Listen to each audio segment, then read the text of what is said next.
ಮೊದಲನೇದಾಗಿ ನಮ್ಮ ಯೂಟ್ಯೂಬ್ ಚಾನಲ್ಗೆ ಸ್ವಾಗತ. ಇವತ್ತು ಕೇವಲ 3 ಇಂಗ್ರೀಡಿಯೆಂಟ್ನ ಯೂಸ್ ಮಾಡಿಕೊಂಡು ಚಾಕ್ಲೇಟ್ ಫಜ್ ಹೇಗೆ ಮಾಡೋದು ಅಂತ ನೋಡೋಣ. ಫಸ್ಟ್ ಕಂಡೆನ್ಸ್ ಮಿಲ್ಕ್ನ ಸ್ವಲ್ಪ ಬಿಸಿ ಮಾಡ್ಕೋಬೇಕು. ಅದಾದ್ಮೇಲೆ ಸ್ವಲ್ಪನೇ ಕೋಕೋ ಪೌಡರ್ನ ಹಾಕಿ ಮಿಕ್ಸ್ ಮಾಡ್ಕೊತಾ ಇರಬೇಕು. ಒಂದೇ ಸಲ ಜಾಸ್ತಿ ಹಾಕಿದ್ರೆ ಅದು ಗಂಟಾಗುತ್ತೆ, ಮಿಕ್ಸ್ ಮಾಡ್ಕೊಳ್ಳೋಕೆ ಕಷ್ಟ ಆಗುತ್ತೆ. ಅದಕ್ಕೆ ಸ್ವಲ್ಪ ಹಾಕೊಳ್ಳಿ.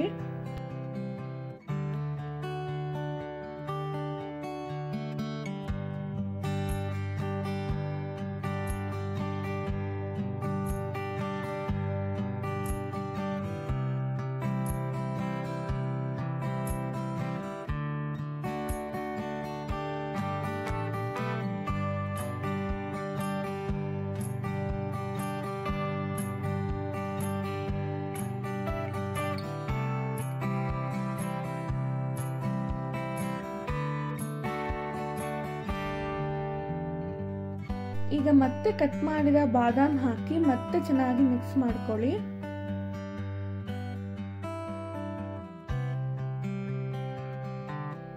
ಈಗ ಬ್ಯಾಟರ್ ರೆಡಿ ಆದ್ಮೇಲೆ ಬಟರ್ ಪೇಪರ್ ಮೇಲೆ ಹಾಕಿ ಓವರ್ ನೈಟ್ ಫ್ರಿಡ್ಜ್ ಅಲ್ಲಿ ಇಕ್ಬೇಕಾಗತ್ತೆ.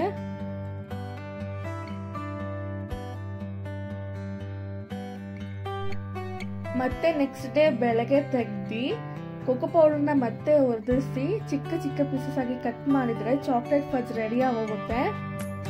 ನೋಡೋದ್ರಲ್ಲ, ಚಾಕ್ಲೇಟ್ ಫಜ್ನ ಮನೆಯಲ್ಲೇ ಎಷ್ಟು ಸುಲಭವಾಗಿ ಮಾಡ್ಕೋಬಹುದು ಅಂತ. ಈ ರೆಸಿಪಿನ ಖಂಡಿತವಾಗ್ಲೂ ಮನೆಯಲ್ಲಿ ಟ್ರೈ ಮಾಡಿ ನೋಡಿ.